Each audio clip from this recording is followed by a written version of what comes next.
Starting this video off, we're going to read, starting with Gideon, about Gideon. And let me see if I can back this up. Back it up to the picture I had. Yeah, I want to show y'all this before I get started. I want to show you that.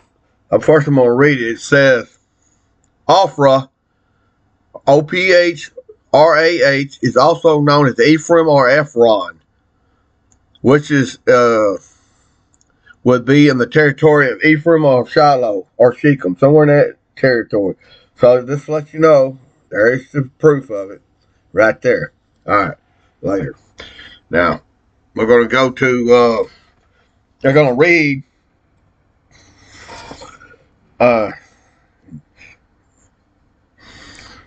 Joshua, not Joshua, but Judges, chapter 6. Let's see what verse.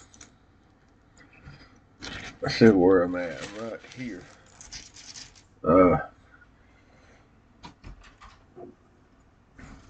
Having my yellow marker over there. I don't think I got it over here. I want to mark this again. Yeah, here we go.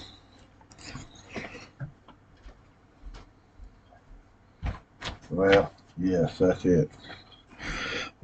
Judges 6 and verse 24. And Gideon built an altar there unto Yahuwah and called it Jehovah Shalom, which I usually say Yahuwah Shalom.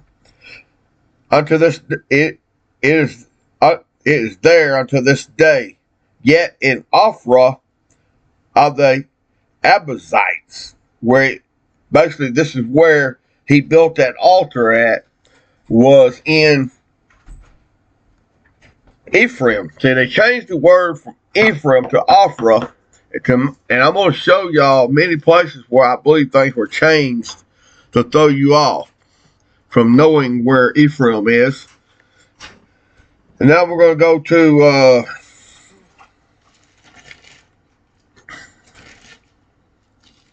we established that. It's going to go to chapter 7 of Judges. Then it says Jerubbaal, who is Gideon. Now I want y'all to know they changed. They're using different words and names, changing up the names for Gideon. And I know why, because I'm going to show you that Gideon was from the tribe of Ephraim, and he lived in the territory of Ephraim. That's why he built an altar there. But I believe it's the same place that Abraham built an altar also in Ephron, which we read is the same as Ephraim. All right. Now verse 2. And Yahuwah said unto Gideon, the people that are with thee are too many for me to give to the Midianites there in their hands. Now, we're going to go on pass this up. And that'd be good if y'all could read the story of Gideon and know that it's not Jerubbaal, because that's their fault. That's not a true translation. It's Gideon. And he was an Ephraimite. And I will show you this in verse 24. I believe it's right here. No, chapter, let's see where we at.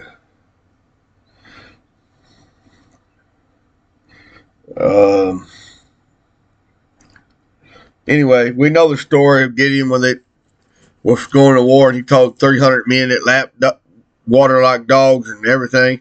But we're going to go to verse 24. And Gideon sent messengers throughout the Mount Ephraim, saying, come down against the Midianites and take before you the waters of Beth Barah and Jordan. Then all the men of Ephraim gathered themselves together and took the waters unto Beth Barah, even unto Jordan. You gotta remember, when it says Jordan, it runs all the way through Israel. It doesn't necessarily mean it goes. You know how far it goes, all the way through the Lake of Galilee, all the way through. Starts above Galilee and runs all the way into the Dead Sea. So Jordan could be anywhere. But we know they were in the territory of Ephraim, so that would be a good, well, I would say the Jordan he was talking about in that location. Then we go to chapter 18. And the men of Ephraim said unto him, Why hast thou served us thus, and callest us not?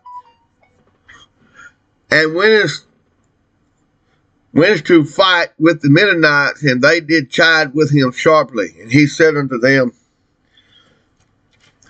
What I have done now is comparison unto you, and not the gleaning of the grapes of Ephraim better than the vintage of Abazar. So we're going to go down to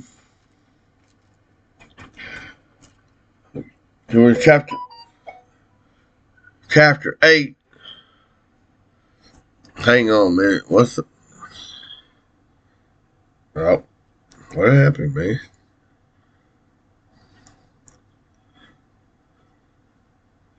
Oh, it ain't nothing. So now we're going to go to let's go to Judges 8 and 30. And Gideon had 70 sons of his body begotten, for he had many wives. And the concubine that was in Shechem, she bore him a son whose name was called Amalek. Now, I want you to know, we got to know where Shechem is, so I'm going to do this. Give me a map showing the location of Shechem. All right. Oh. Give me a location showing me the location of Shechem in the Bible. No. Give me a location of Shechem in the Bible. I tell you what, it's not listening to my hillbilly talk, I guess. I heard that real good. Give me the location of Shiloh and Shechem in the Bible. All right.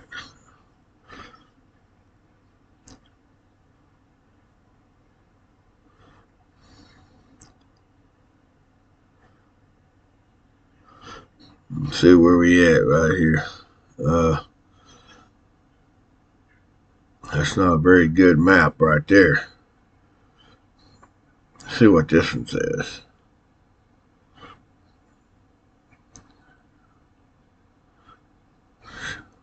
All right.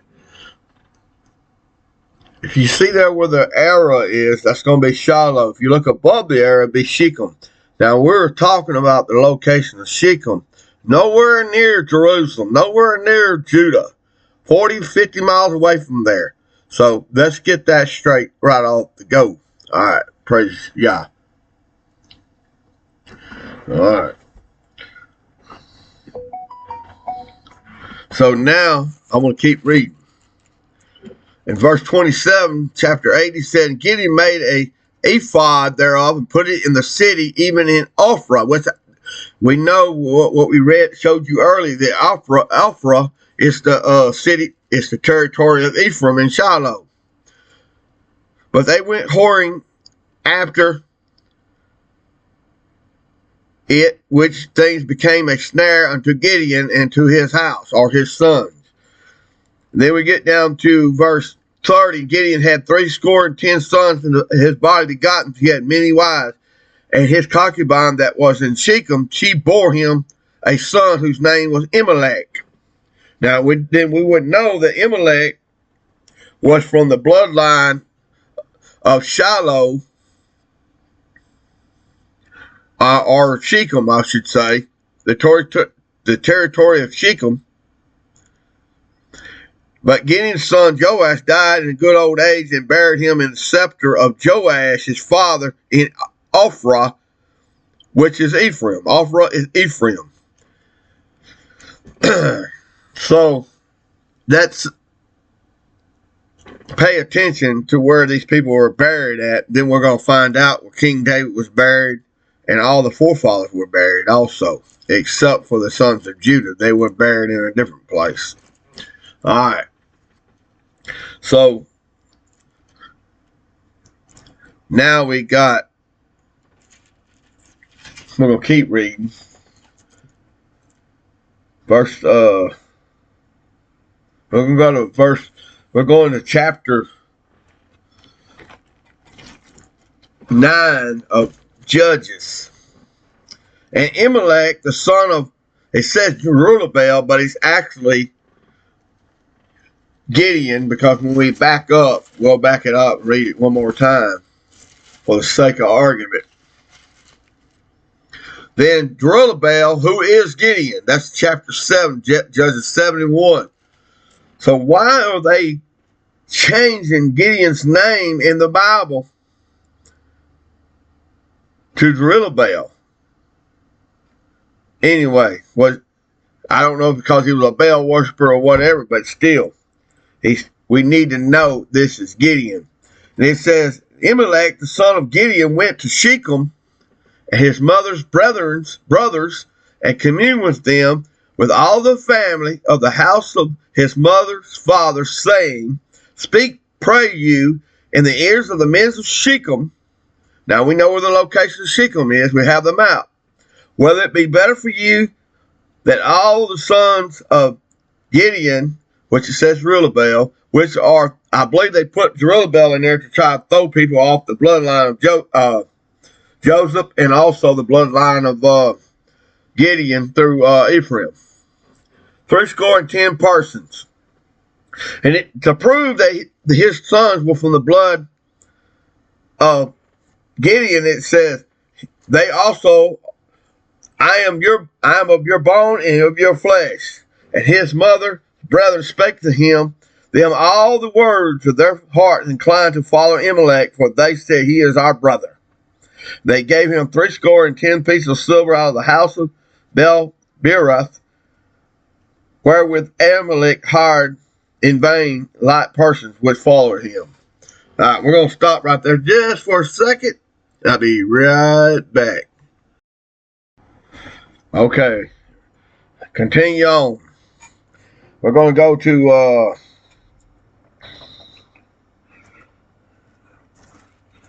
we'll keep on reading.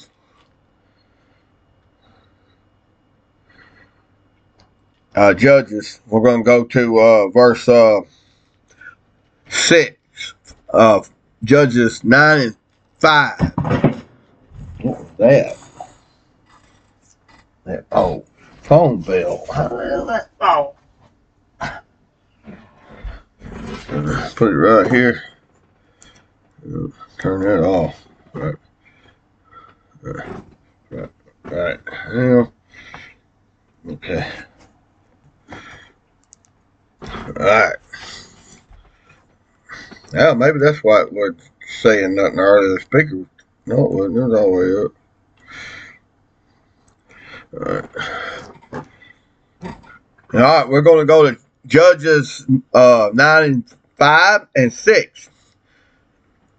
And he went unto his father's house, talking about Amalek, the son of Gideon, an Ephraimite.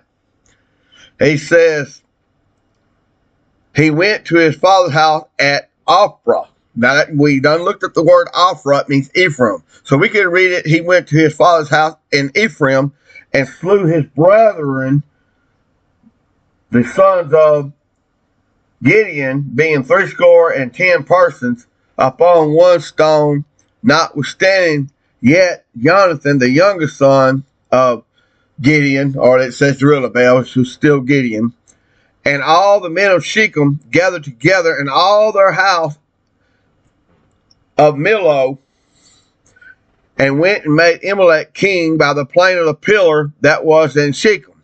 Now, for 100% sure, we know that the house of Millo was near Shechem, which I believe Millo is another code word for Shiloh.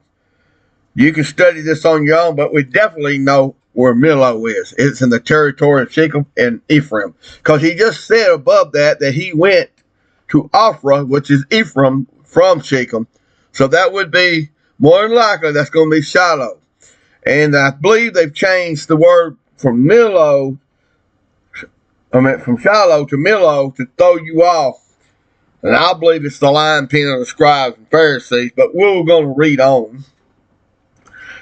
And it said in verse 7, and when he told it to Jehoram, he went and stood on the top of Mount Gerizim and lifted up his voice and cried and said unto them, hearken to me, you men of Shechem, that Yahuwah may hearken unto you. Now, we're going to skip over, we're going to read over to, I'm going to go to verse 18 of Judges 8 and 18. It says, they risen up against my father's house this day, have slain his sons 310 persons, 310 persons upon the stone, and have made Amalek, the son of his maidservant, king over the men of Shechem, because he is your brother. And then we're going to go to verse 20. But if not, let fire come out of Amalek and devour the men of Shechem and the house of Millo, and let fire come out of the men of Shechem and from the house of Millo and devour Amalek. Now,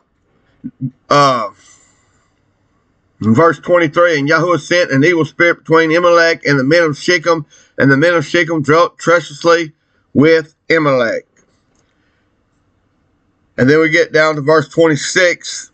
It says, and Gal, the son of Ebed, came with his brethren and went over to Shechem, and the men of Shechem put their confidence in him. Okay, what I want you people to do is to pay really close attention to where Shechem and Shiloh is. Millo and Shiloh is. And pay close attention to the name of the place called Millo, which is near Shechem, which we read was actually in Ephraim, off-road, which is Ephraim.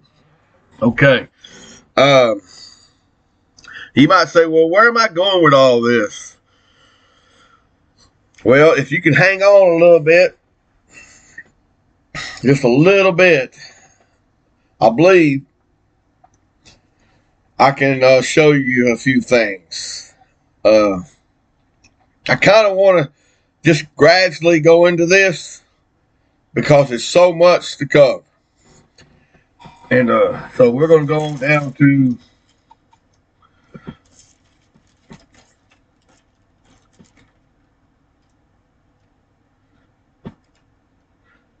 verse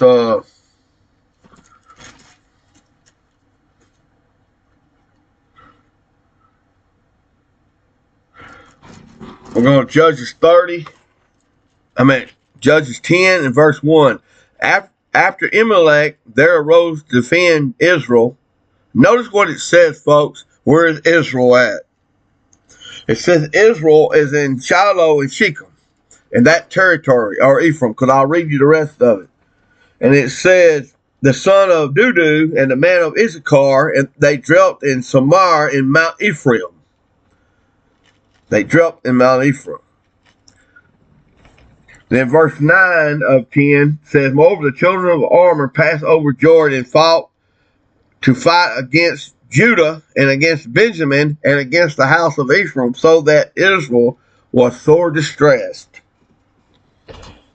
So now we know that Judah is a separate tribe from the other tribes. There's 12 tribes of Israel, not just one. Judah does not make up the other tribes of Israel, folks. If you believe that, you really don't know your Bible at all. Because Judah was separated from the house of Israel, the 10 northern tribes, that we will get into later. And what I'm doing is I'm laying a little groundwork here, is to where the location of Ephraim is and what was going on during this time. I gotta put my glasses back on. Yes, I do. Already 19 minutes in this, and I ain't even got started. And Judges 12:1, and the men of Ephraim gathered themselves together and went northward and said unto Josiah, Jephthah, wherefore passed over to fight against the children of Ammon. Then we're going to get down to verse 5. And the Gideonites, which are, we know the Gideonites are Ephraimites, the passengers of Jordan before the Ephraimites. See, they're called Ephraimites. Now I want y'all to pay attention to what an Ephraimite is. An Ephraimite is from the territory of Ephraim, and that is where Gideon was from. But see, Manasseh was right on the edge of Ephraim. That's why it talked about Millo, which is actually Shiloh. And it says the Ephraimites, and was that when those Ephraimites which were escaped said, let us go over, that the men of Gideon says Gideon, but it's really Gideon. The men of Gideon said unto him, art thou an Ephraimite? If so, say. And he said, excuse me, I said Gideon. He said, the men of Gideon said unto him, art thou an Ephraimite? And he said, no. And then he said unto him, say now, Shabolah. He said, Shabolah. He could not pronounce it right. Then they took him and slew him and passed the Jordan. Even fell at that time of the Ephraimites 40 and 2,000. See, they were doing it. They was Ephraimites. They said no, but they lied. You got to read the context.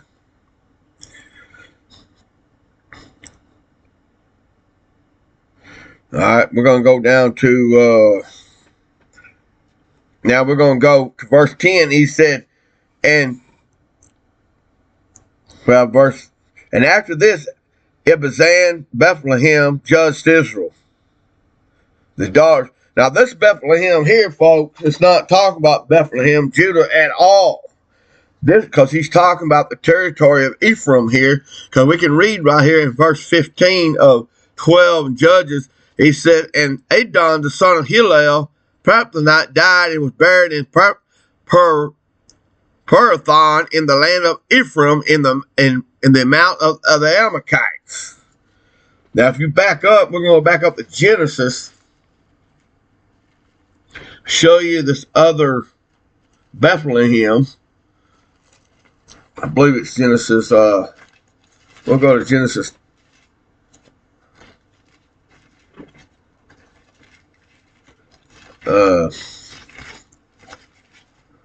Well, pass it up. Genesis. I don't want to lose my place.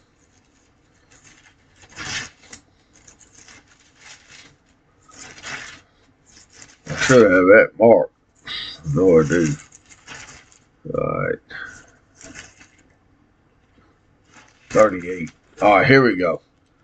Now what we're talking about here is Ephraim here, and also Bethlehem here. Now we're going to go to Genesis 35 and 15 and 16. And Jacob called the name of that place, he spake unto them, Bethel. And they journeyed from Bethel, and they was just a little way. They came to a place called Ephraim or Ephratah, and Rachel travailed, and she had hard labor. And then you go down to verse 19, and Rachel died and was buried in the way of Ephraim, which is Bethlehem. And Jacob set up a pillar to her grave. That was the pillar of Rachel's grave unto this day. And the thing about it is, this Ephratah right here, where she was buried in Ephraim, Bethlehem, was really, really close. Well, it's not too far from Bethel. It was probably, she was in hard labor, so they traveled until they came to Ephraim, which I believe she was buried in Shiloh. But anyway, or what they call Millo.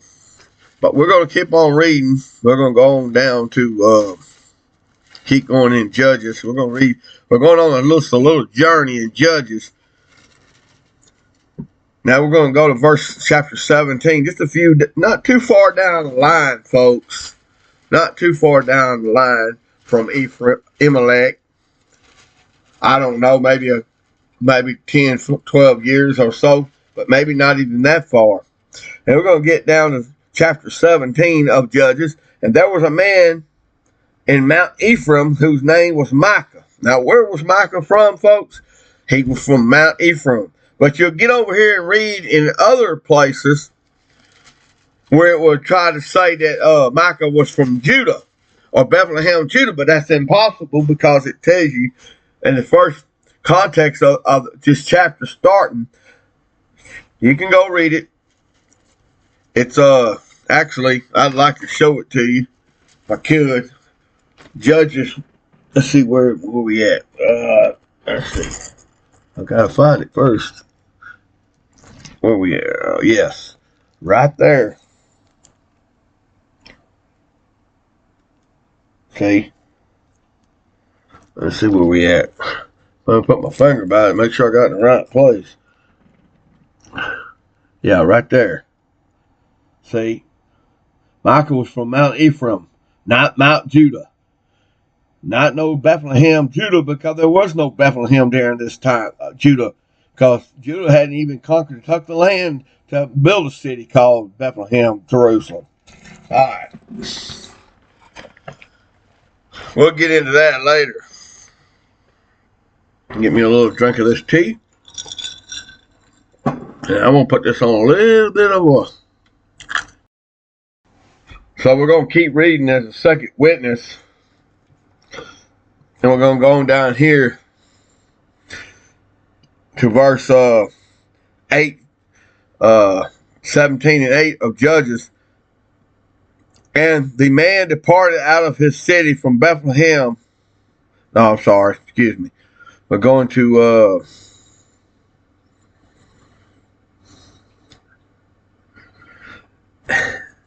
I'm going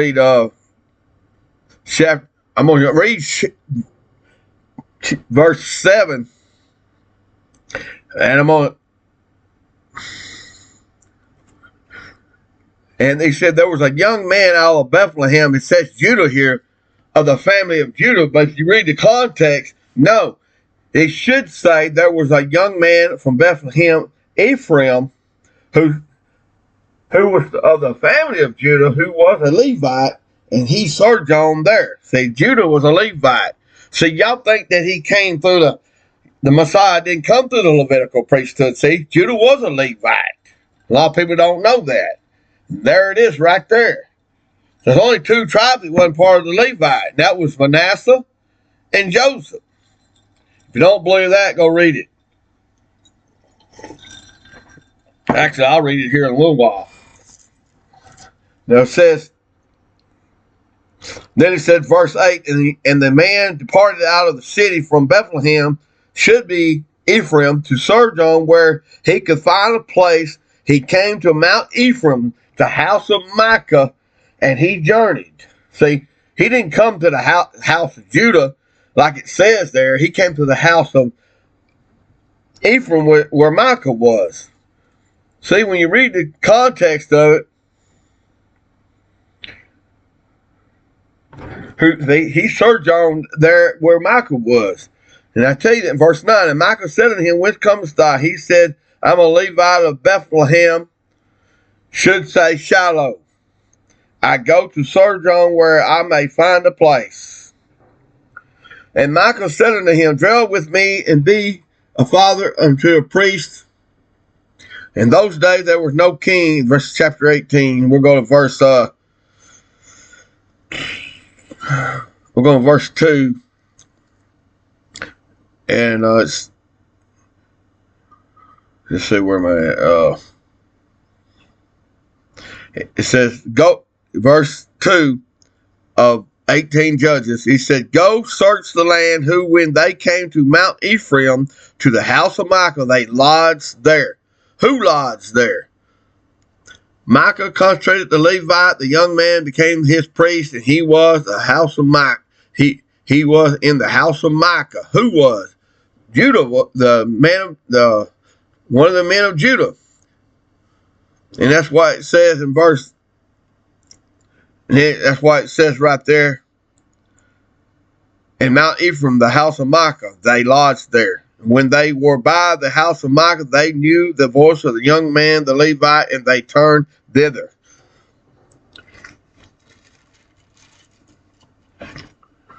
See, Judah could have been, he came from the land of Judah.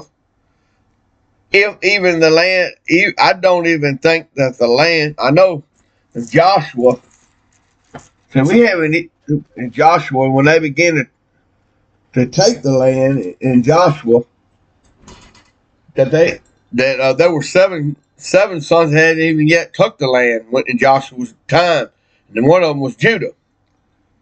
That's why they all hung their head in Shiloh and Ephraim in that territory, because that's where everything took place.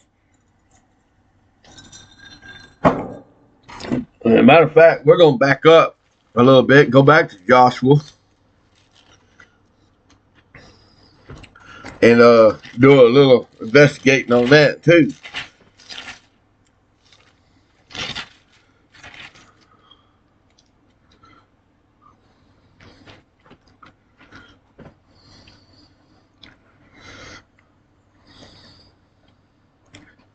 Let's not forget that Gideon was during the time of Joshua also.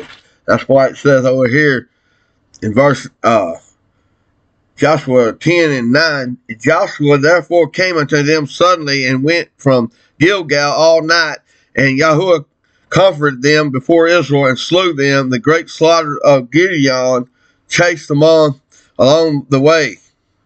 Let's see, where's I at? Where I read that at?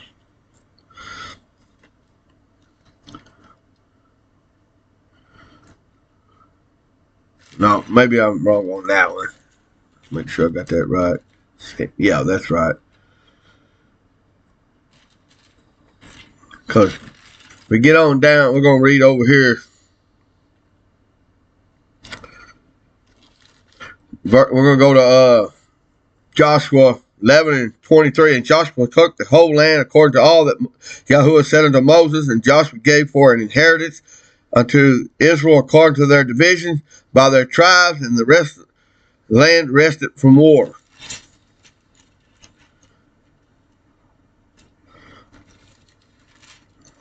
Get on down here a little further. Now this is the part I want to read to you right here. In Joshua 13 and 4. And the children of Joseph were two tribes, Manasseh and Ephraim. Therefore they gave no part unto the Levites in the land. See, they weren't part of the Levites, but Judah was. Now when you go to Acts, no, I believe Hebrews, when it says that Judah had nothing to do with the priesthood, that's a lie. Because Judah was a part of the priesthood. You just read that to you earlier, one of the Levites. So something's going on, something's rotten going on in Denmark. Very rotten. Okay, so saying that, when we read, got proof that the children of Joseph were two tribes, Manasseh and Ephraim. Therefore they gave no part of the Levites in the land. The only two tribes out of the whole Bible that has nothing to do with the Levitical priesthood. And he said in Hebrews that this one of those tribes that Messiah came through had nothing to do with the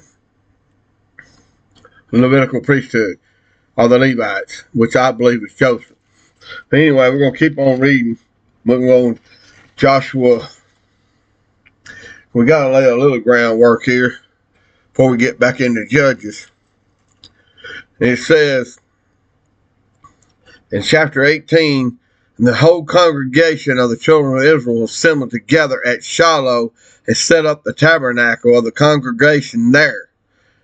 And the land was subdued before them. And there remained among the children of Israel 7 tribes, which have not received their inheritance.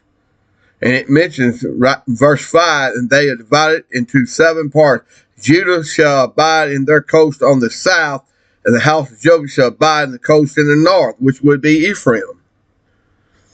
So then we know Gideon was from, and Shechem was near Shiloh. This is where the Ark of the Covenant was placed.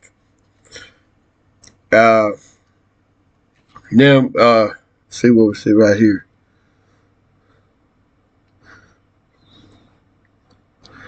Then we'll go to, keep on reading here. We'll go to Joshua chapters 18 and 8. And therefore arose and went away. Joshua charged them that went to describe the land, or saying, go and walk through the land, describe it, and come again to me, that I may cast lots for you before Yahuwah and Shiloh. See, all the children of Israel came to Shiloh, every single one of them. That's why I was telling you, when Micah was in Ephraim, Shiloh, Judah was in Shiloh also. Then it says, folks, Judges is the next book over from Joshua. It's not very far down the line. So you know it had to be the same territory of Shechem and Shiloh. And then it says in verse 10, and Joshua cast lots for them in Shiloh before the Yahuwah, and Joshua divided the land of the children of Israel according to their divisions. And the lot of the tribe of the children of Benjamin came up according to their families. And the coast thereof, their lot came forth between the children of Judah and the children of Joseph. So, then we got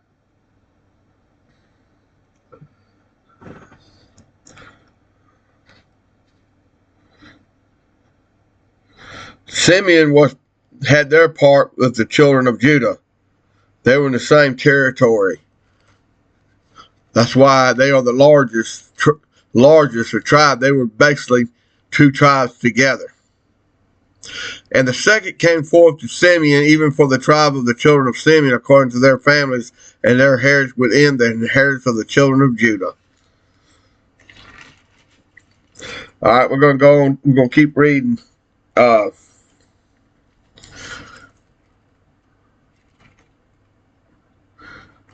We're going to go to verse Joshua 19 and 50. According to the word of Yahuwah gave him the city which he asked in Timothah and Mount Ephraim, which he built the city and dwelt therein. Now I believe that city was the city of David, because that's the first established city, or the capital city, where all the tribes came to and kept the feast and everything. All right. We'll go to verse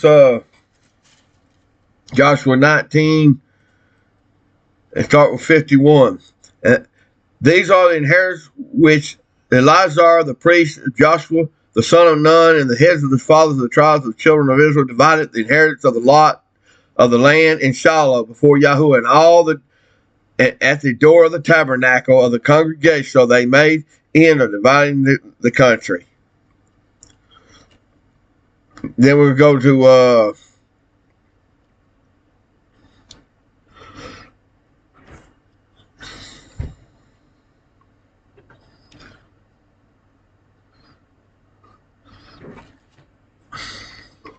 I'm not going to go through every single verse in here. It'd be forever.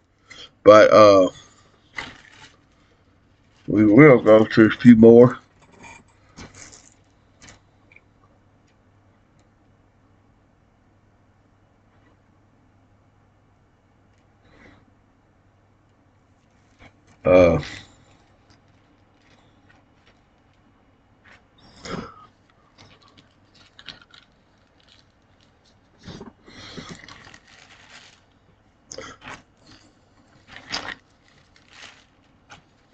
Now I want to go down to where they buried Joseph's bones, because this is very important to pay attention to. And the bones of Joseph, which the children of Israel brought out of Egypt, buried them in Shechem, in the partial ground which Jacob had bought. This is the ground that Jacob bought. And this is also where Jacob was buried, and also where if you pay attention to Scripture, you will know where David was buried, and all the forefathers were buried, because that was the actual city of David, not Judah. As we will go on into this text. Now we're in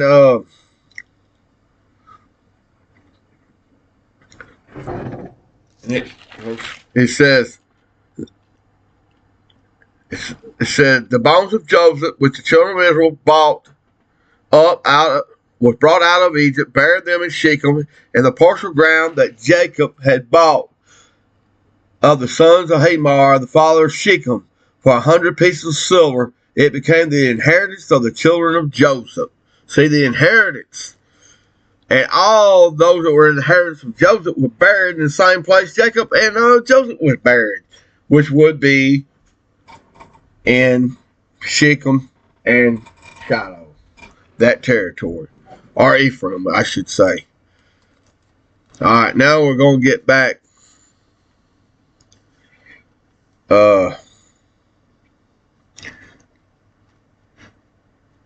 It came the death of Joshua, Judges 1. And it says, Amalek, this verse 7,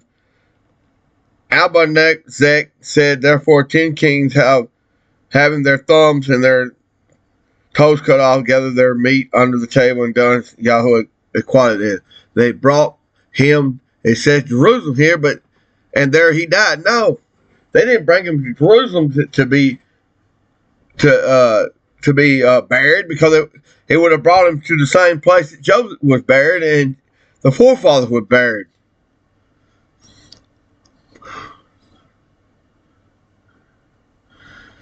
Folks, this word Jerusalem has been added to the Scripture. There's no such thing as a Jerusalem in the time of Solomon. Not Solomon. In the time of, not Solomon either, but in the time of Joseph and Jacob, and those after them, there was no Jerusalem. And I'm going to prove this later, but right now we're going to go on. We're going to go back to Judges.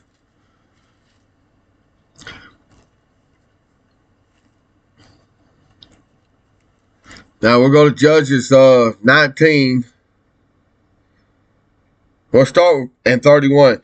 They set them up in Micah's graven image, which he made all the time. That was in the house of Yahuwah in Shiloh.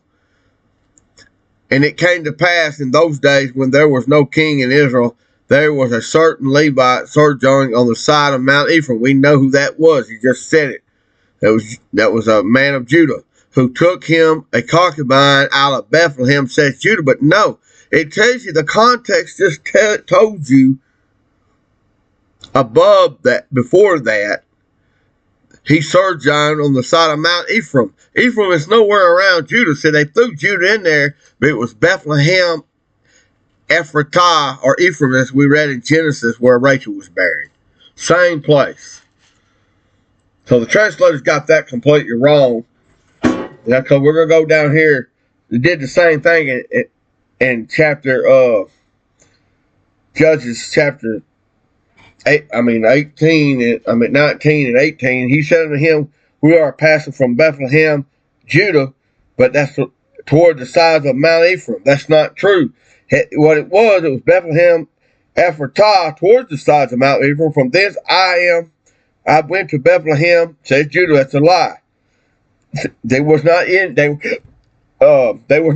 territory. Neither was Micah, or what we just read earlier. Reading all the way through the Bible, there was no place called Bethlehem, Judah. Now, there was a Bethlehem, Judah 5,000 or 6,000 years later.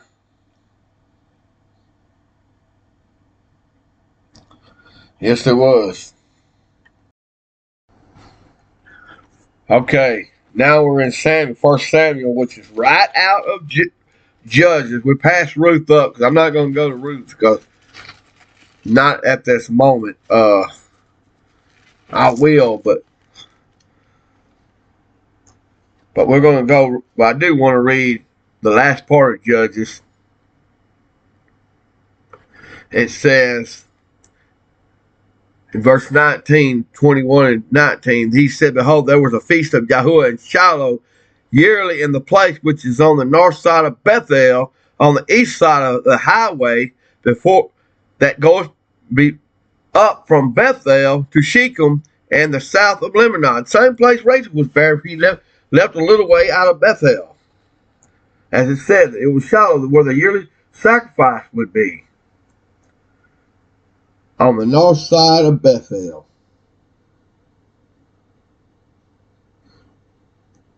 And in verse 21 says, and behold, the daughter of Shiloh come up out of the dances with dancing.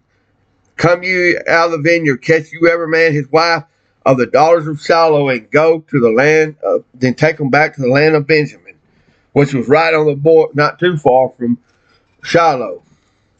And thing is, folks, it talks about right here where the yearly sacrifice would take place. It was in Shiloh. This is exactly what David was talking about when he said he had to go up to the place where the yearly sacrifice would take place in his city, which would be the city of David. No matter how much the translation's been translated Judah, it's impossible. It's all added by the lying pen of the scribes and Pharisees. And I know it's going to take me a minute to prove these things, but it takes time. It takes a lot of time. So I'm going to take a break, and I'll be back.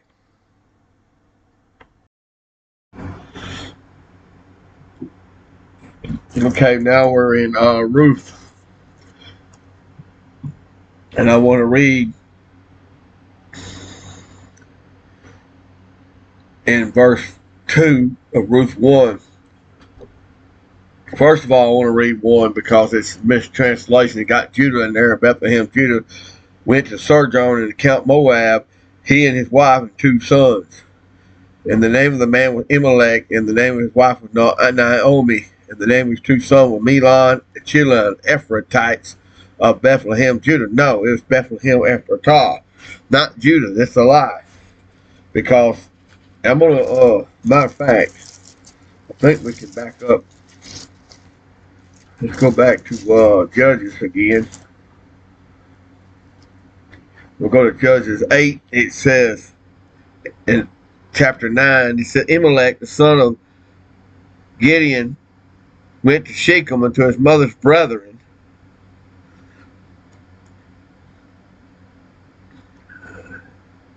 And let's see if I can back up one more time. Back up to find that one place. Yeah. It says, verse 5 of Judges 8:5, and he went up to his father's house at Ophrah, which is Ephraim, and slew his brethren's sons of Gideon. And then the men of Shechem gathered together, and all the house of Millo made Elimelech king in Shechem. But up here it says, I believe it's right above here. Let's see.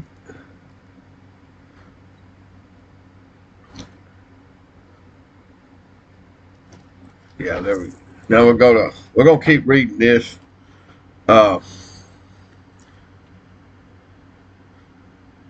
So we know a Ephraimite is of Ephraim, not Judah, as it's translated here. Folks, I guess what I'm trying to say here is that Judah has been added to the scriptures, and there is no such thing as a Bethlehem, Jerusalem in the scriptures until after the destruction of Solomon's temple. Then 70 years later, after the Babylonian captivity, Judah went into captivity. Then they built what they call Bethlehem, Jerusalem today. But prior to that, it did not exist.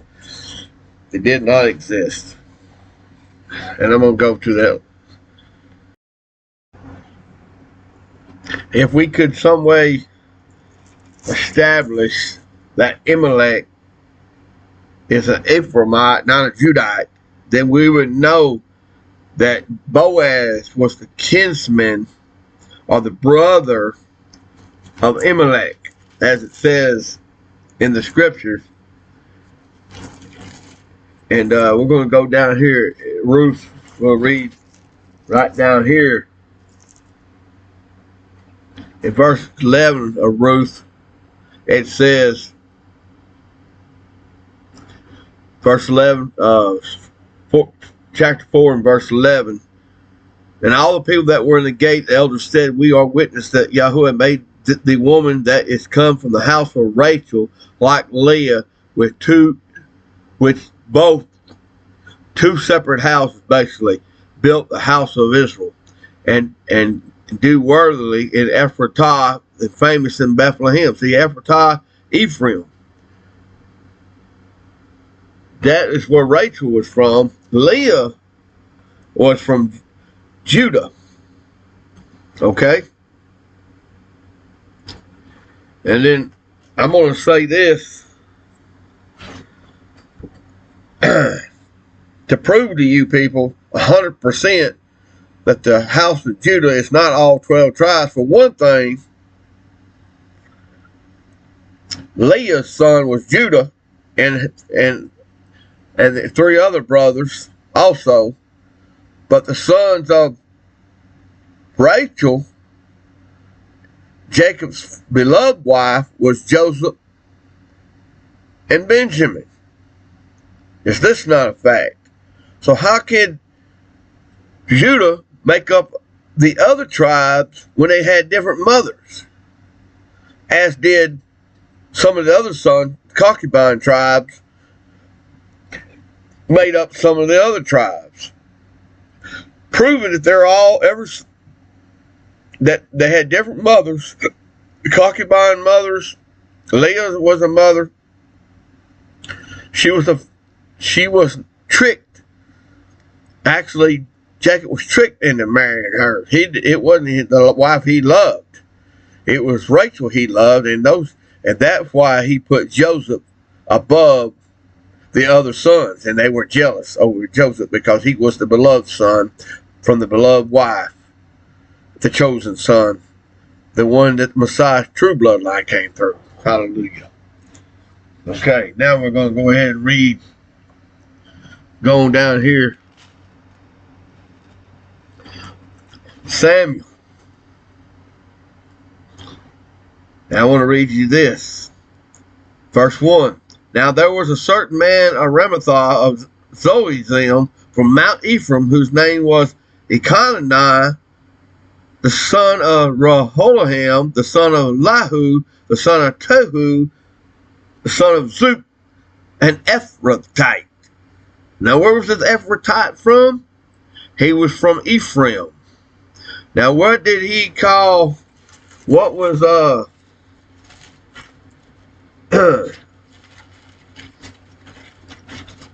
who, in Ruth 1, did he not call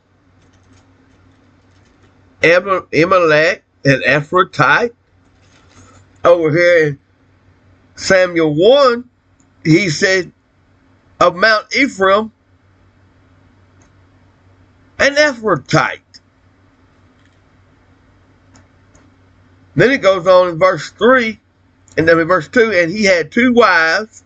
The name of one was Hannah, and the name of the other was Peninnah. Peninnah had children, but Hannah had no children. And this man went out of his city yearly to worship and sacrifice unto Yahuwah of hosts in Shiloh. See, where was the yearly sacrifice in 1 Chronicles, 2 Chronicles, and Kings, and all those places where you read through there, where he said David even went up, where the yearly sacrifice was to take place? Well, it wasn't nowhere but Shiloh. You couldn't have two separate places where they had the yearly sacrifice where all the children of Israel would come up to, because Shiloh was chosen from out of all the tribes of Israel to establish, to put the Ark of the Covenant there, for one thing. And another thing was where the city of David was in Shiloh, which was being stolen from the lion pen of the scribes and the Pharisees that translated Judah and Jerusalem into the scriptures, which is, I'm going to prove that is impossible.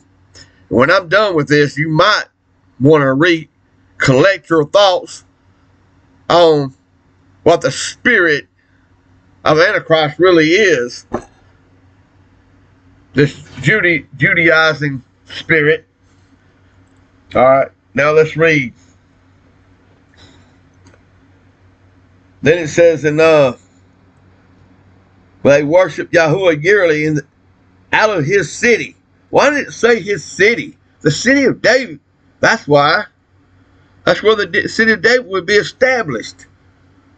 And why is it called the city of David?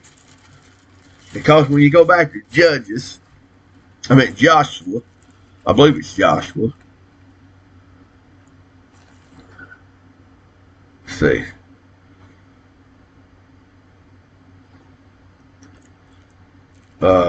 Maybe, well, Joshua too, but also Judges.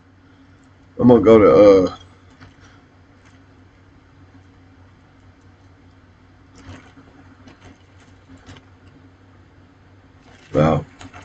no, it's in Joshua. See, right here in Samuel, we'll go to Joshua. And the whole congregation of the children of Israel assembled themselves in Shiloh and set up the tabernacle of the congregation there, and the land was subdued before them. Now, why was the land, why was this city chosen, Shiloh?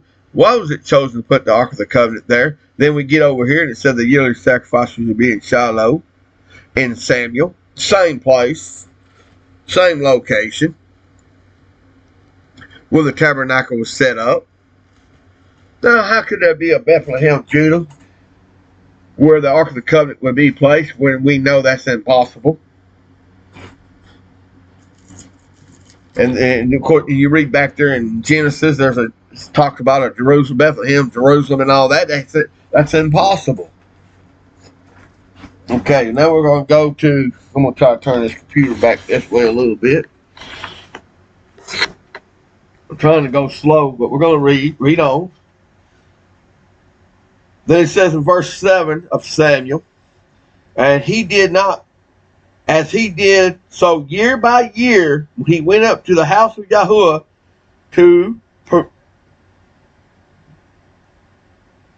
see, Hannah went up from year to year to keep the Passover and the feast and where the yearly sacrifice would take place. Of course, that's where the Ark of the Covenant was.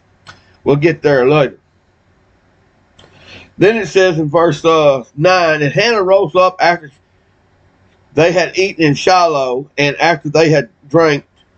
And now Eli, the priest, set up a seat by the post of the temple of Yahuwah.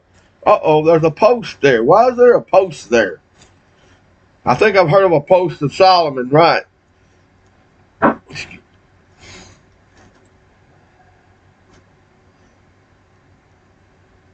And then we'll go to verse, Eli was the prophet in Shiloh also.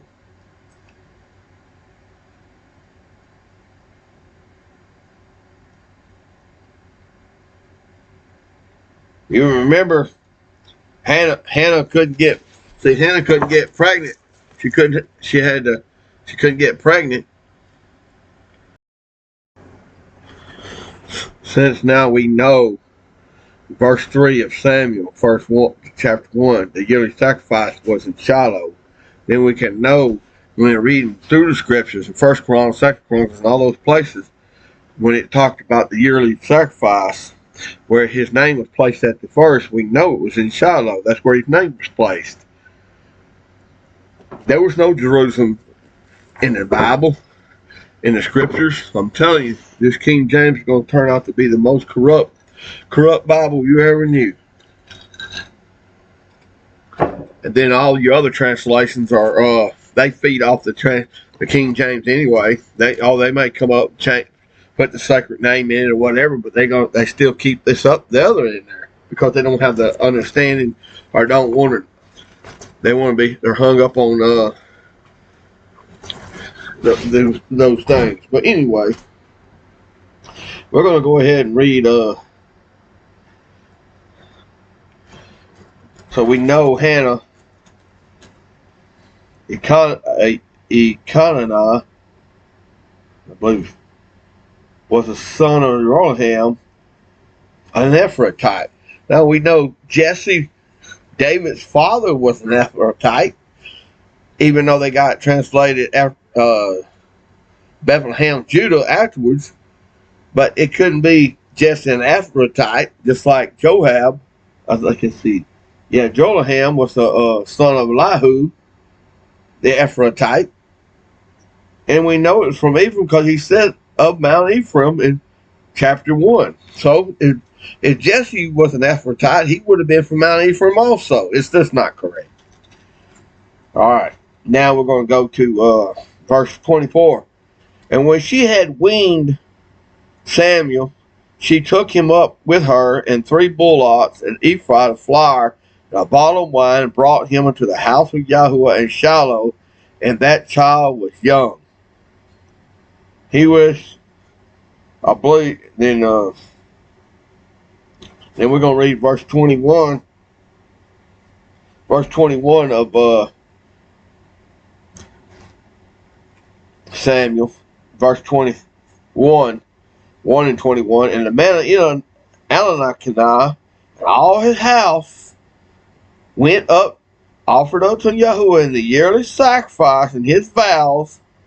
And Hannah went up, or she and her husband went up to bring unto him to appear unto Yahuwah, which would be in Shiloh, as it says in verse 24. So, we're going to get down to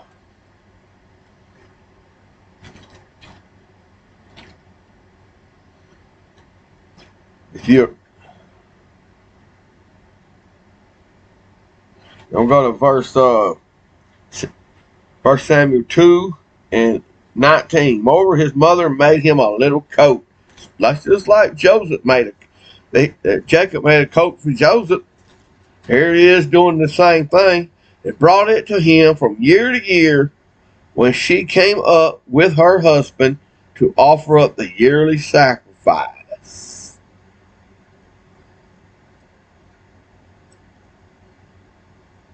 Now we're going to go to verse 28. Talking about Samuel here. Verse 26. I believe, 2 and 26. And the child Samuel grew on and was found favor both with Yahuwah and also with men. And it came, and a man of Yahuwah, Eli, said unto him, Thus saith Yahuwah, did I plainly appear unto the house of thy father when thou wert in Egypt in Pharaoh's house? Talk about Shiloh here, or Ephraim. I did choose him out of all the tribes of Israel to be my priest, to offer upon my altar, to burn incense and wear ephod unto me. This would be Samuel. Samuel was the priest that was chosen out of the house of all the 12 tribes of Israel. Now, we're going to go to verse chapter 4, verse 20. And all Israel from Dan even to Bathsheba knew that Samuel was to be established to be the prophet of Yahuwah. And Yahuwah appeared again in Shiloh, for Yahuwah revealed himself to Samuel in Shiloh by the word of Yahuwah.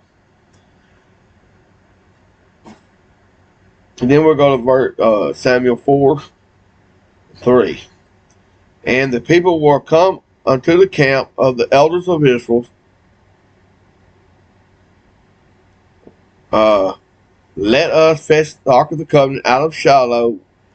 That's just where the ark of the covenant came out, was fetched out to go to war against the Philistines. Okay.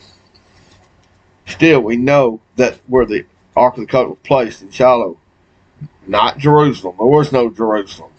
You can't have two temples, folks, in the same place to worship for all the house of Israel. So that would, to me, would prove that King David came to Shiloh. All right. We're going to go down here. Let's see where we at. And we'll go to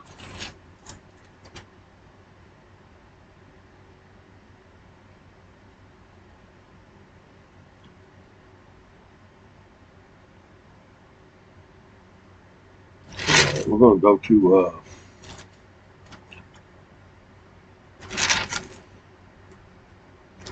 we're still in Samuel.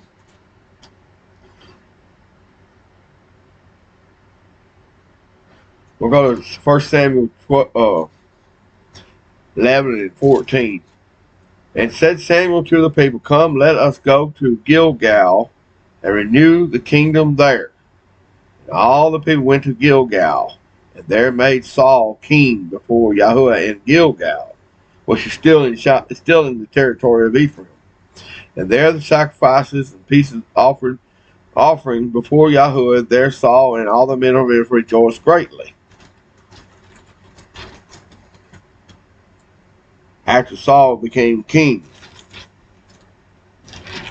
All right. Now, we should know. I want to do something. I don't know if it'll work or not, but we'll try it. I'll find that phone. I'm going to ask Google a question. And I'm going to prove Google wrong if they even answer the question.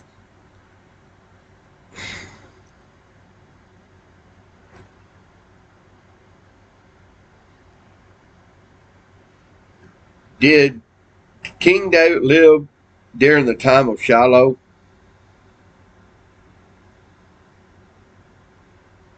Now listen to this, what they say. You ready? I'm going to put it up here. I'm going to see if I can blow it up. Yeah, I'm going to blow it up a little bit. First I'm going to read it. It said, King David did not live during the time of Shiloh. Shiloh served as a religious, spiritual center of Israel during the period of the Judges, housing the tabernacle, the Ark of the Covenant, for roughly, well, it says 300 years, but we know it was 385 years. Shiloh was destroyed by the Philistines decades before David's reign. By the time King David conquered, well, we're not going to get into that right there. But what I want to say is, I'm going to prove to you, I'm going to show this right here where you can read it. What I want to do is I want to prove to you this is a lie. King David did live during the time of Shiloh, and I'm going to prove it.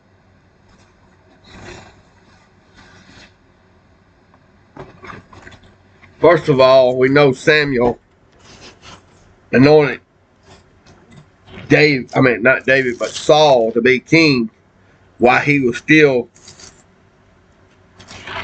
the prophet in Shiloh. So when you read 1 Samuel chapter 4, and you get over here chapter 11,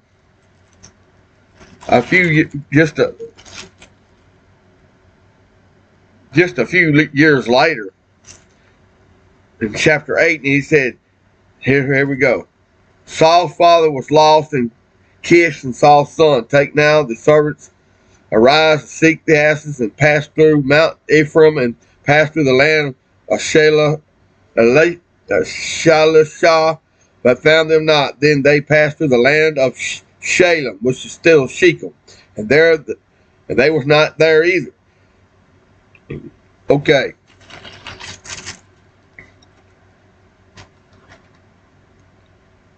So David it said Samuel took a vial and oil and poured it upon the head, kissed him, and said, It is not because Yahuwah has anointed thee to be captain over his inheritance, when thou departed me today. Then thou shalt find 2 men by Rachel's grave in the border of Benjamin at Zelah, which that would be when you go back to Genesis 30. Let me go to Genesis. Go back to Genesis.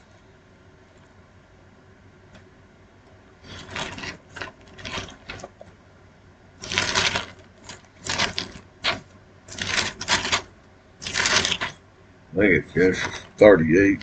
Yeah.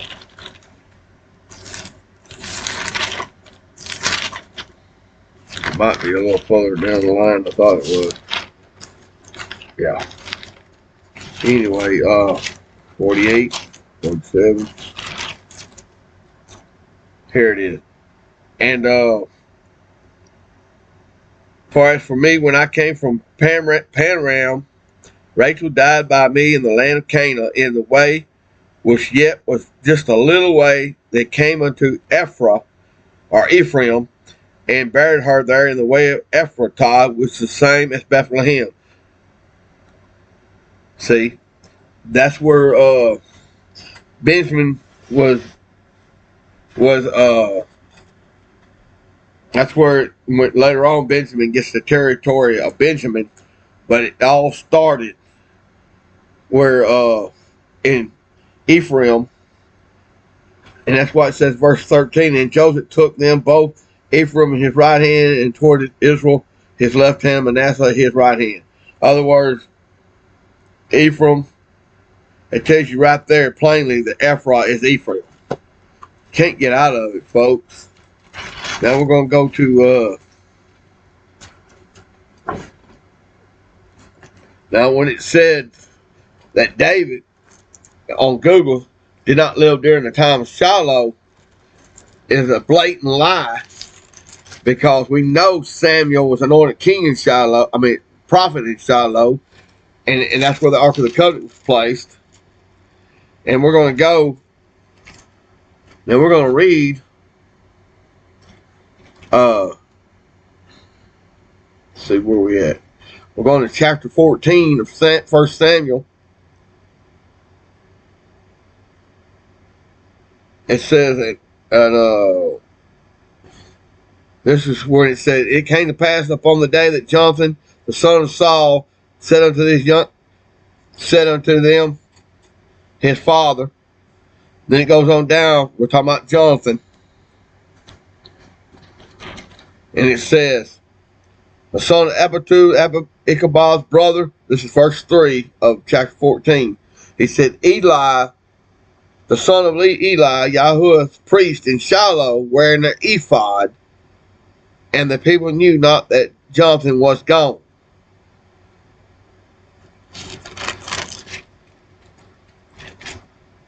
All right.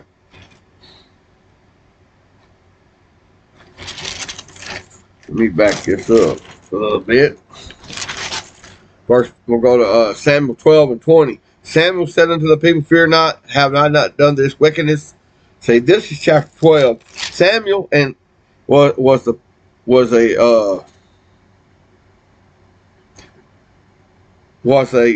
prophet in Shiloh, and so was Eli, and they both were alive, and so was Jonathan. So there's Jonathan. Now we're going to go to verse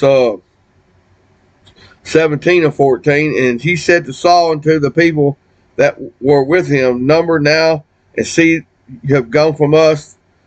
Behold, Jonathan, his armor bearer, was not there. And then verse 22 says, likewise all the men of Israel which had hid themselves in Mount Ephraim, when they heard that the Philistines fled, even they also fought hard after them in battle. See, they didn't come to, folks, the Philistines came to Ephraim to try to take over the Ark of the Covenant, because that's where it was placed in Shiloh, not Jerusalem. So, and then we're going to read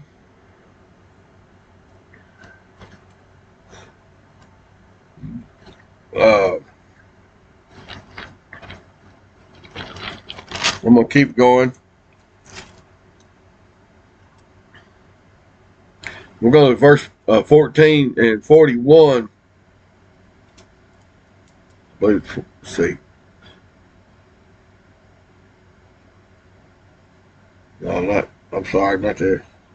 Oh, yeah, we're going to go to chapter 15. Chapter 15, verse 1. Samuel also said unto Saul, and Yahuwah sent me to anoint thee to be king over the people of Israel. Wherefore hearken thou unto the voice of Yahuwah thy mighty one. See, Samuel's still alive. I don't know how old he is there. He's probably around 50 years old, 45 or 50. But he's still the prophet in Shiloh, not Jerusalem. That's impossible. He didn't have two separate temples. There's nowhere recorded that the temple supposedly supposed to have been changed by Samuel or through the scriptures. Then it says, then we'll go to verse 28. And Samuel said unto Saul, Yahuwah will rent the kingdom of Israel from thee this day. In other words, from Saul. And then we're going to go to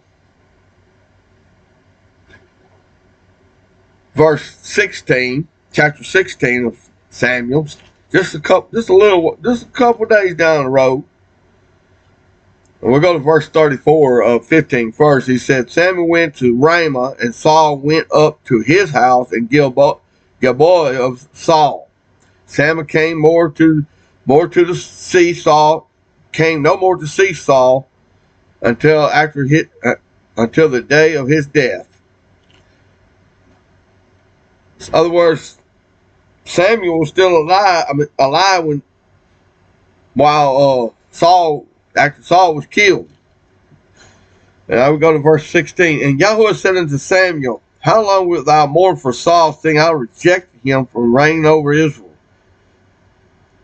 Go, I will, and send thee to Jesse the Bethlehemite, for I have provided a king among his sons.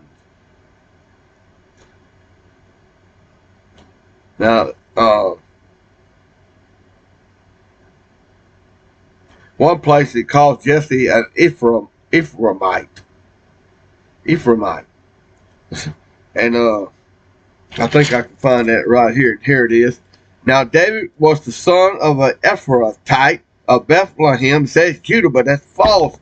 It's Shiloh, Ephraim, whose name was Jesse. Now the reason I'm going to prove this, one way I'm going to prove this, we're going to go back to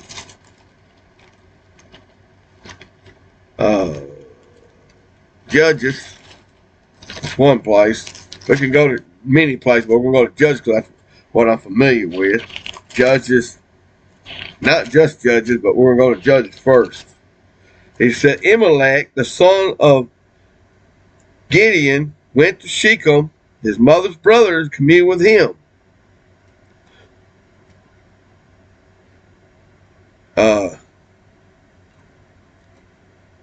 Amalek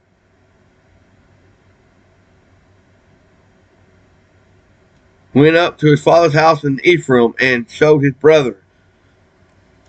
Now the word I'm looking for is if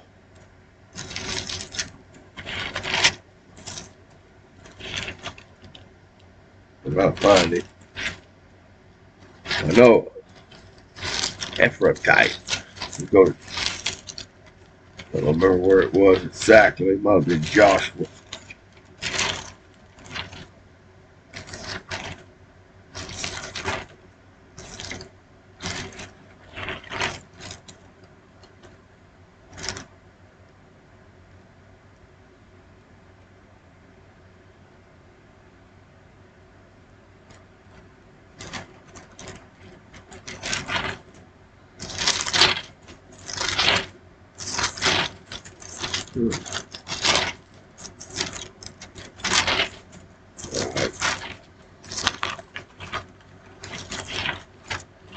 Oh, come on, man, Paul. That's why I need to make notes, I guess.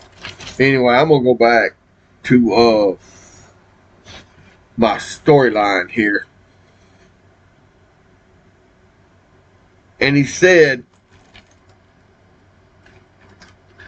so who did he? We'll go to verse 7. And Yahuwah said unto Samuel, look not on the countenance or on the height of the statue, because I have refused him. For Yahuwah saith not this man, saith not as men seeth. For man looketh upon the outward appearance, but Yahuwah looketh upon the heart. Jesse called Amminadab before him and said, neither hath Yahuwah chosen this. Then we get down to in verse 10, and Jesse made 7 of his sons pass through Samuel, and Samuel said unto Jesse, Yahuwah has not chosen these. And Samuel said unto Jesse, are all thy children here? He said, no. Behold, he keepeth the sheep. And Samuel said unto Jesse, just like Joseph was tending the sheep.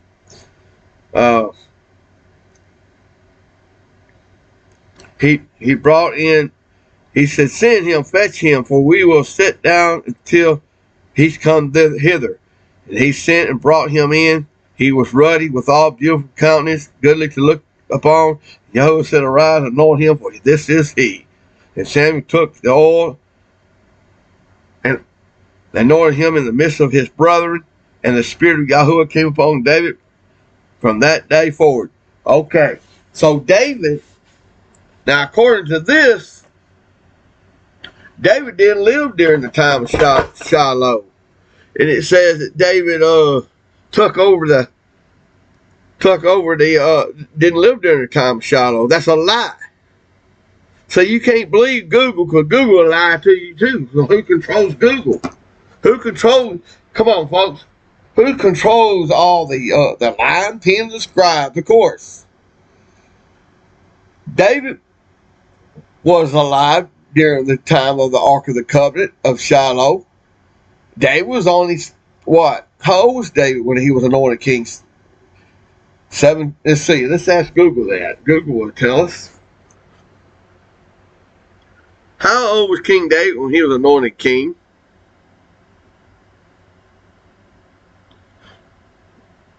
The Bible does not say exact age when the prophet Samuel first anointed him. However, based on context, he was too young for an army, under 20, but old enough to tend sheep. Scholars estimate he was a teenager between 10 and 15 years old.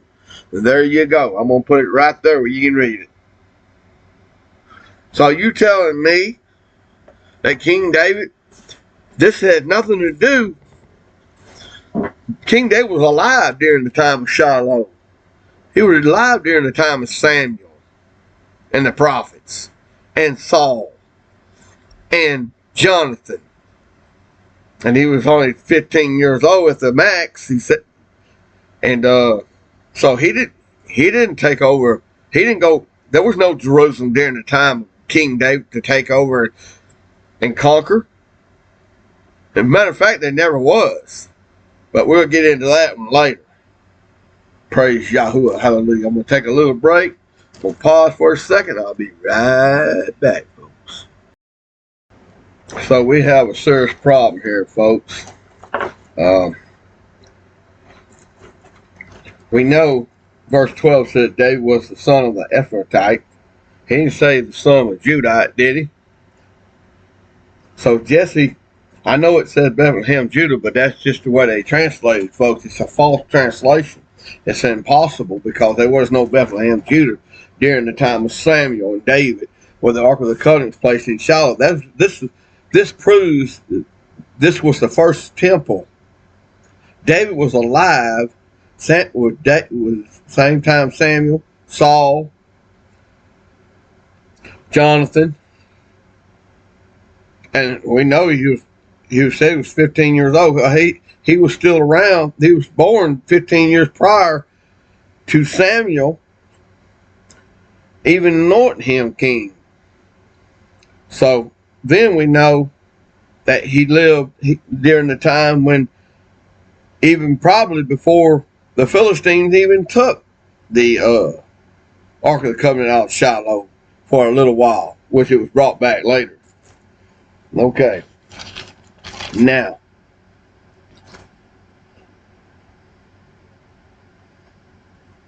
so what we want to do is,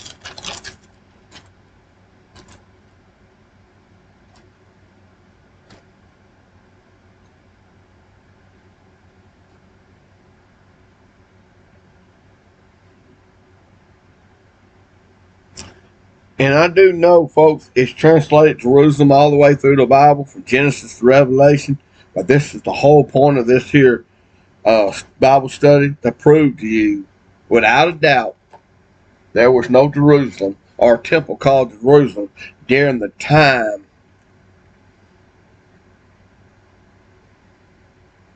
of Samuel. You couldn't have two temples at the same time, folks. You think that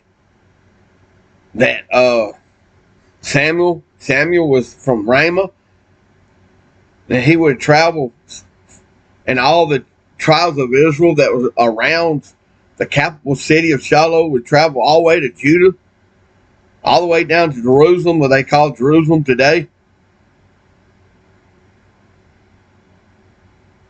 and keep the Passover and all those things whenever he chose. He said this was the city that he chose for his name to be placed, and for them to, at the first, for them to keep the Passover and everything. No, it's the same place. Didn't change. Only by the line pen of scribes that it changed. Now we're going to go to, keep going. We're going to go down to,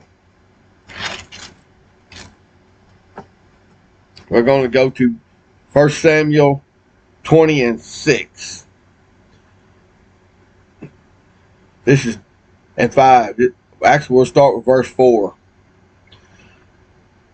Then said Jonathan to David, whatsoever thy soul desires, I will even do it for thee. And David said unto Jonathan, behold, tomorrow is the new moon. I shall not fail to sit with the king to eat meat, but let us go and hide ourselves in the field until the third day at evening.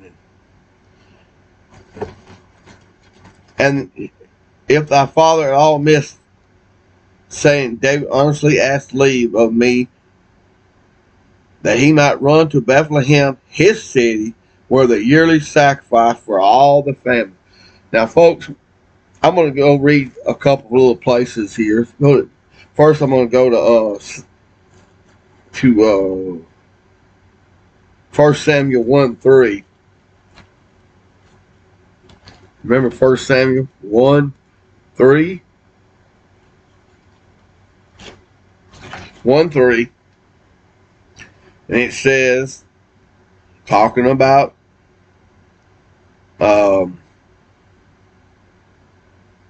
Hannah, and this man went up out of his city yearly to worship and do sacrifice unto Yahuwah in Shiloh. That was where the city yearly to worship, yearly, even all the way up unto David. And that's why David said, I will run up to Bethlehem, his city, which will be the city of David. For there the yearly sacrifice for all the family. In other words, all the 12 tribes came to Shiloh to keep the Passover. Now we'll go to let's read 1 Samuel 1 and I believe 1 and 9. So Hannah rose up after she had eaten in Shiloh, and they had drank, and Eli the priest sat by the post of the temple of the tabernacle. Actually, I said, let's see. I meant 121. It says 121 of 1 Samuel, and the man of Elkanah and all his house went up, offer unto Yahuwah and the yearly sacrifice to keep the vow. So we know that the yearly sacrifice was in Shiloh. Come on, folks. From 1 Samuel, we're still in 1 Samuel. We're just in chapter 19. You're going to tell me that it changed from 1 Samuel and chapter 19 a few years later, and then all of a sudden it's changed And then we know that Shiloh lasted how long? 365 years, according to them, which I know is false. It's probably more like 500 years, but I do know Google. Let's ask Google. We know now that we established that David lived during the time of Shiloh. Watch this. How long did Shiloh last in Israel?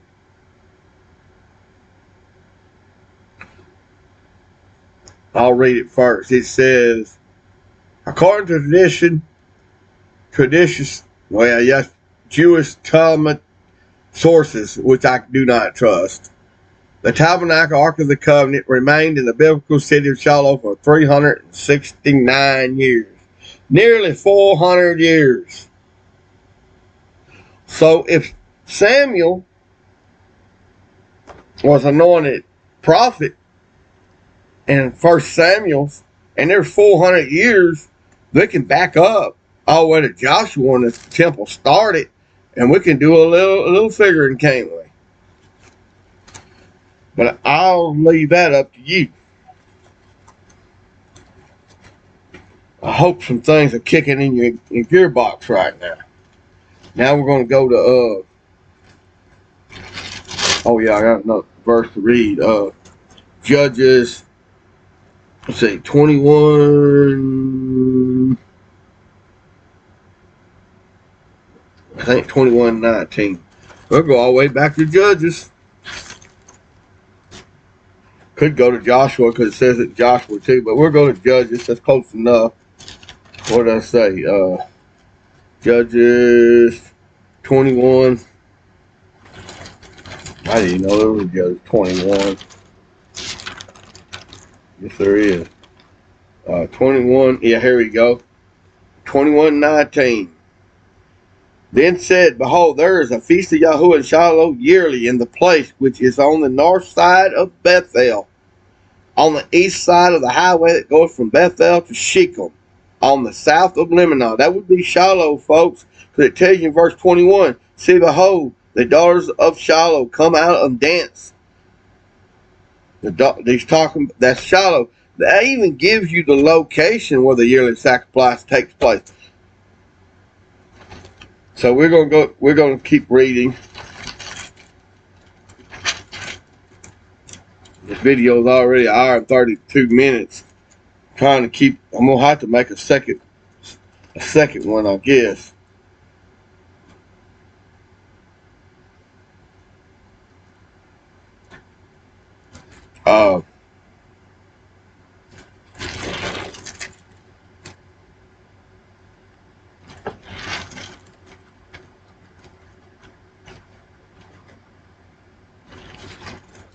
See, folks, look. I think I'm going to cut it off right here because I'm going to have to make a second video connected to this. Now, this is going to be starting with number one. First of all, we know that Samuel lived during the time of Shiloh. We know King David lived during the time of Shiloh. We know Saul lived during the time of Shiloh. We know that Jonathan lived during the time of Shiloh. In that 369 period, which they say. But I don't trust the lying pen of the scribe, but I promise you, if you do a genealogy check from Joshua all the way up to Solomon, and you'll find out that Shiloh was during the time of Solomon also. Because it said Solomon didn't start building the temple. He started building not building another temple, but building upon the ruins of David, his father, which you got to understand is David lived during the time of Shiloh, so did Solomon. So during that 400 years, how are you going to have another book called First Chronicles, Second Chronicles, with the same characters as Samuel, David, Saul, Solomon, and Solomon's sons after him, How are you going to have them living in a, according to Google, let's ask Google this.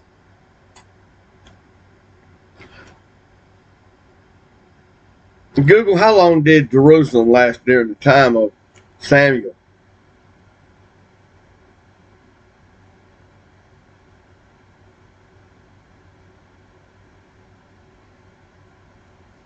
I ain't going to tell you that. I'm going to ask the wrong question. How long did Jerusalem last in the Old Testament? It says 414 years. Okay.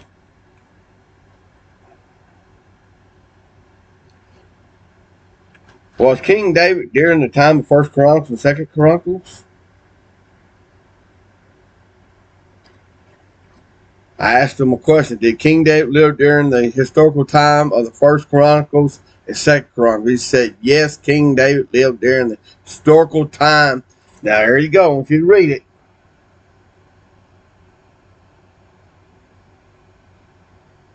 You can Google this yourself. Now, I'm going to bring it up to you. Now, here's the $100 question. How is it possible for King David to be during the time of Shiloh, where Samuel was, where the Ark of the Covenant was placed, where Samuel was anointed to be prophet, and he anointed David to be king just a few years later after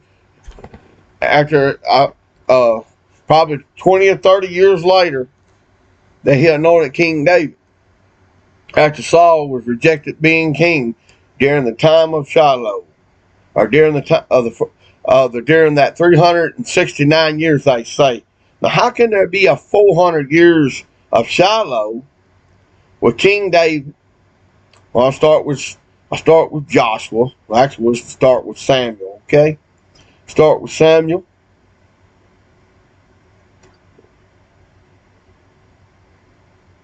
And Hannah and her husband, Elkanah. Okay, then you have Samuel being born at being anointed. Brought to be prophet at 12 years old. In the time of Shiloh, where the Ark of the Covenant was placed. Now, I'm going to ask Google one more thing, just to prove a point. Google, how long was the Ark of the Covenant placed in Shiloh? There you go. The Ark of the Covenant was placed in Shiloh for nearly 400 years. So you're going to tell me that King David didn't live during that time of Samuel, during that first, and then all of a sudden you get to First Chronicles, Second Chronicles, you have Jerusalem that lasts 400 years according to them, with the same characters as David and Solomon and Samuel and Hannah. Now, how is this possible? They didn't live in two different timelines, did they? Did they live in two different timelines? I'm calling this the Jerusalem delusion. We know Apostle Paul said they'd come preaching another gospel, another Messiah, which is a Judah Messiah, a Jewish Messiah, if you want to say it that way. Because Judah married a Canaanite in Genesis 38:1. That's how the bad things of Judah, and that talks about in St. John 8:44, that he called those Jews there their father the devil, because they had married a Canaanite through the bloodline of Cain. I'm not going to get into that one because that's a deep subject also. So if they come preaching another gospel and another Messiah, what is this other gospel? It's the gospel without the commandments. Do away with the commandments, saved by faith alone. When Apostle Paul they don't even know what he was talking about when he said we're saved by faith. It should have been translated, we are saved by the faith. once delivered to the saints, like he said in another place. They just got it translated and shortened it up. That we're not saved of works. I mean, he's talking about the works of the flesh. Or you're not saved by your own works like the Catholic Church or how many people you can feed, just like the churches do today. They go all over the world feeding everybody all over the world and thinking that's the works he's talking about. You're not saved by. That's what Apostle Paul was talking about. He wasn't talking about what these ignorant people, these here Paul bashers, they don't understand Apostle Paul. That's why he said they twist the scriptures to their own destruction, not rightly dividing the word of truth. And those same people that bashing Paul celebrate the Sabbath on Saturday, and which that's an abomination. Even the words Satan, Saturn, and satanic all go to which Saturday, or Saturn, Saturn's day, or Satan's day. They ain't no different than Sunday. But, you know, we're not going to get into what the real Sabbath is today, because that's not my topic. But I'm going to ring a few bells today and let you know, if you're following Judah as the coming Messiah, you will follow the Antichrist Messiah, no matter what name you believe in or what truth you're trying to push, because only one bloodline is the shepherd's stone of Israel that was rejected, as it says in Acts 4:12. This is the shepherd's stone that the builders rejected, the scribes and the Pharisees. Come on, who rejected Joseph in Genesis? Who rejected Joseph? Judah. Who rejected the Messiah? Judas. For the 20 pieces, 30 pieces of silver, as Judah rejected Joseph for 20 pieces of silver. Same spirit, same hatred for Joseph as was the hatred the Jews had for the Messiah. You think the Jews would hate it, the Messiah, if he was actually from Judah? Why do you think you got all these Jews for Jesus, they say? Or for Judah, because they are mixed with the bloodline of Judah. When they come out, that mixed multitude that come out of Egypt was the mixed Canaanites with Judah in Genesis 38:1. Then later in 1 Chronicles 2:55 became the Pharisees and the Sadducees. That was the mixed multitude that came out of Egypt. And that's why he split the house of Judah from Israel, because they were, and Simeon, because they were so mixed with the Canaanites that you couldn't tell who was what. And that's what he was talking about, the sheep. The wolves among the sheep. In other words, that's the same way it's going on today. The Jews are mixed their bloodline into the sheep of Israel, the 12 tribes of Israel. That's why they control England. That's why they control the United States. That's why they control Mexico. They don't control China, because that's not, because they can't hide themselves as the sheep there. They had to go. The Spaniards came to Mexico, and some of the Jews there. That's why you have Spanish Jews, English Jews, Catholic Jews. Everybody wants to be a Jew. But we have 12 tribes of Israel. Personally, I believe England, the true bloodline of England, or the true tribe of Judah, where the line is crouched down all over their country. And I believe that the Israelites were deported by the Assyrians, and 10 tribes, the lost tribes, became lost because they lost their identity. They were brought into captivity by the Assyrians, and at that time Assyria was near Germany and Turkey, and that's why they all ended up all over there. But that's another, like I said, that's another story for another time also. All you got to do is go read it. It's in 1 Kings, where the Assyrians took the 10 northern tribes captive over into that territory, into the north. And that's why the Bible said that Israel will be scattered to the north, to the west, to the east, to the south, all over the earth because of that.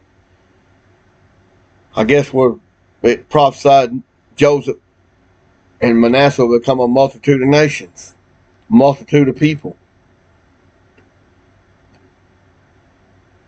But anyway, I just want to let you know it's impossible for there to be two timelines, that Samuel and David and Solomon and Saul and all of them could live 400 years in a place called Jerusalem. It lasted 400 years, and then have them living in Shiloh. It lasted nearly 400 years. That's 800 years. You think they live? You think it tells you how old Samuel was when he died. It tells you how old Solomon was when he died, and David. So how could they live to be 800 years later in a place called Second Temple in Jerusalem? See, the first temple, my people, was Shiloh. The second temple was Jerusalem, that they built, that the Romans destroyed 70 A.D. after Messiah's ascension or resurrection. That was the second temple that Jeremiah called it with a bad city. If you don't believe that, go read it. Jeremiah said that would be a bad city. He also said that city would become worse than Shiloh. And Jeremiah. See, Jeremiah lived during the time of Shiloh also. But you think it's way down up in the future when he was there. No, he prophesied the doom of, he had to be alive. Isaiah had to be alive during the time of Shiloh. So did Ezra and Daniel. And Daniel was brought into captivity. But he was a Judite. He was brought into captivity. The northern tribes of Israel went north. Judah went south into captivity to the Babylonians in Egypt. Is this not correct? Then how many more years later did they see? Judah made a deal with the Babylonians, and they was never in captivity to no one, as it says in St. John 8:44. He said, "I know." He said, he was talking to them. The Jews told him, "We ain't never been in captivity to no one." Well, because they wasn't. Because they made a deal. They sold out. Matter of fact, if you read your Bible real carefully, you'll find out that the kings of Judah sold out the 10 northern tribes of Israel. Sold them out. Matter of fact, one of the men of Judah, if you're reading Kings, sold out and told the Assyrians and the Babylonians where they could find all the treasure, the house of the treasuries and the gold and silver. And if you go see, folks, the second temple, first temple was Shiloh, was Solomon's temple. That was during the time of Shiloh, during that era, that 400 years. They said, I Googled it for you. They said 369 years, but it was longer than that. They said, see what they're doing. Said they've been caught. I've caught them. I caught them in their lies. And then I can take you to the New Testament and show you where Jerusalem was added to the scriptures also. All the way from Genesis to Revelation, Jerusalem is a delusional lie, deception. The King James Version is nothing but a Jewish Bible, Catholic Bible, to deceive the very elect, and has deceived the very elect over the ages. And the ones they didn't deceive, they put them to the guillotine during King James time. And why you think they had? See, that was during Satan's season, started somewhere around the 12th century, after the 1,000-year reign was over with on earth, where all the castles and all the technology of these buildings was built. But I'm not going to get into that one either. That's another one. But dark season started, and the Catholic Church took over these castles, claimed they built them when they didn't. And they had to, Satan got into the hearts of men during Satan's season, because the Bible said the 1,000-year reign will be first, then Satan's season would start. If we're not living in Satan's season for the last 1,000 years or longer, well, especially see, we got 1,000 years of time covered up, folks. The 1,000-year reign on earth.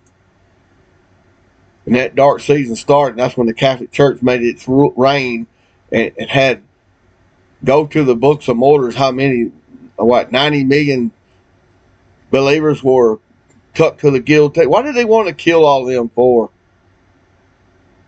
Because they knew the truth, and they had to get rid of the truth, and they had to come up with this King James Bible that all these churches and preachers go to seminars. Why? What? Can you find anywhere in the scripture where any apostle or prophet or anyone was called to be a minister and went through a college to learn the Bible? No, they didn't learn the Bible. They lived the Bible. It was chosen from there most of the time from the time they were born, like Samuel was.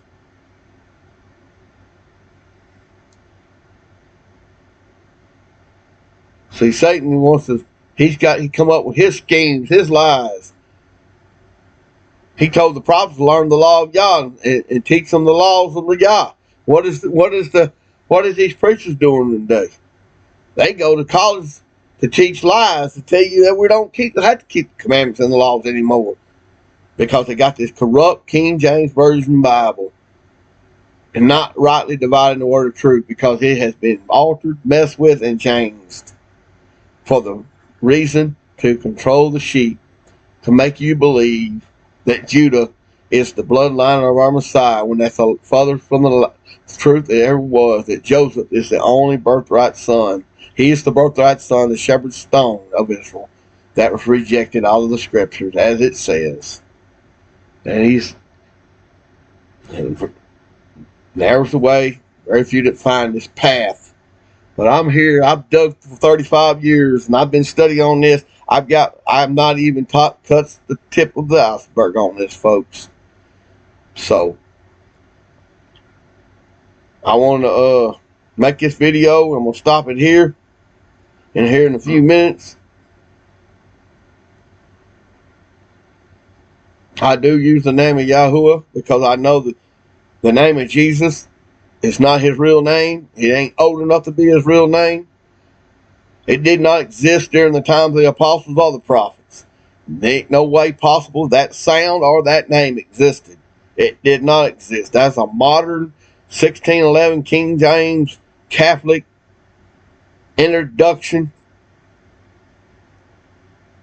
And I know a lot of people, that's all they ever knew and all they know. Yahuwah the Father would judge every man according to his works and according to his understanding at the time of his death. I don't know. But, if they didn't seek him and they didn't find him, because all the thing they sought after was the things of this world, well, you're not going to find him anyway. Love not the world, neither the things in the world, according. That's what it said, but it ain't just talking about sports either, folks, or what most people will call the world, or the bar stool, or something like that. It's not what's talking about the world. It's talking about the world of religion, for one thing. The Bible said religion is vain. And not only that,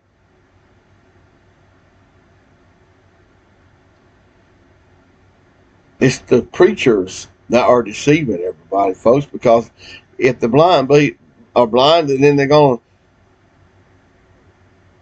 to. I hear them preaching. I hear them blowing smoke. I hear them screaming and hollering with a speaker with thousands of people in front of them. I don't have nobody in front of me. I don't have no followers. I don't really have but one or two or three that even listen to me. And a few scattered around, but very few. And they're in doubt sometimes. I don't take tithes. I don't take money. I'm not in this. I'm not preaching open to your, trying to show you this truth because I'm trying to gain an audience or money. It'd be nice if somebody could support me to get on TV or radio or whatever and open up the eyes of the blind. Because I promise you, I would do it if I could. So I'm doing the best I can making this video, and I'll make another one after this, and we'll get deeper into it. Praise Yahuwah. Hallelujah.